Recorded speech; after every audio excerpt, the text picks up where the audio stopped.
Interpol কিন্তু কাজ করে তাদের নিজস্ব একটি কনস্টিটিউশন আছে, নিজস্ব একটা টার্মস অ্যান্ড কন্ডিশনস আছে। সেগুলো তাদের আগে ফুলফিল করতে হয়।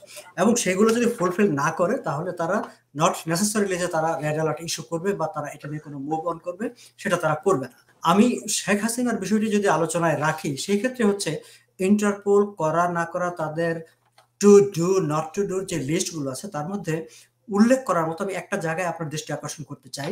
সেই জায়গাটায় বলা হয়েছে যে যদি ইন্টারপোলের কাছে মনে হয় যে এই কেসটি যে হোস্ট কান্ট্রি বা কোনো একটি দেশ যেই বিষয়ে, যেই অভিযোগের প্রেক্ষিতে কাউকে খুঁজে বেড়াচ্ছে কিংবা কারো বিরুদ্ধে নোটিশ জারি করার জন্য রিকোয়েস্ট করেছে, সেই অভিযোগটির ক্ষেত্রে যদি তাদের এনালাইসিসে মনে হয় যে দিস ইজ প্রিডমিনেন্টলি পলিটিক্যাল, যদি তাদের কাছে মনে হয় যে এর মধ্যে কোনো মিলিটারি ইস্যুস ইনভলভ, তাদের কাছে যদি মনে হয় যে এর মধ্যে কোনো religious issue involve or racial issues involve, তাহলে তারা এটাকে বাইপাস করতে পারে, এটাকে তারা অ্যাকসেপ্ট নাও করতে পারে।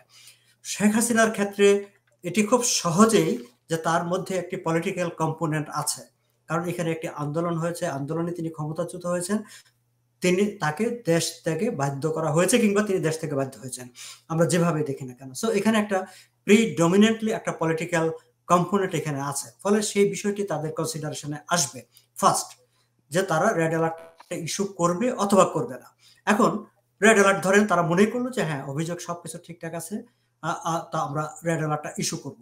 এবং তার আগে আমি আরেকটা অংশ আপনার সঙ্গে যুক্ত করতে চাই যে যখনই শেখ হাসিনার বিরুদ্ধে ওয়ারেন্ট ইস্যু হয়েছে ঢাকায়, তার পরপর আমরা ইন্টারন্যাশনাল কমিউনিটির কতগুলো রিঅ্যাকশন দেখেছি।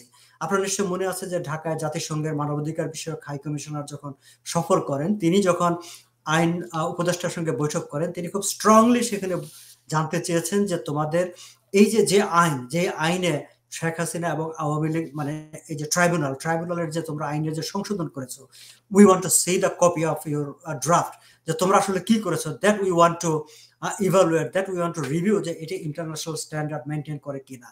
তারা একই সঙ্গে বলেছে যে তোমরা এখানে যে মৃত্যুদণ্ডের যে ক্যাপিটাল পানিশমেন্টের যে ব্যাপার আছে সেটা তোমরা ওয়েভ করতে পারো কিনা। তার মানে তারা কিন্তু একটা ওখানে তারাই একটা জাতিসংঘ কিন্তু একটা রেড অ্যালার্ট জারি করে ফেলেছে যে এই বিচার প্রক্রিয়াটার সম্পর্কে। আমরা দেখেছি যে একটা হিউম্যান রাইটস ওয়াচ তারা একটা স্টেটমেন্ট করেছে যে এই যে আইনের ধারাগুলো আছে সেই আইনের ধারাগুলো ন্যায় বিচারের ক্ষেত্রে একটি প্রশ্নবোধক হয়ে দাঁড়িয়েছে।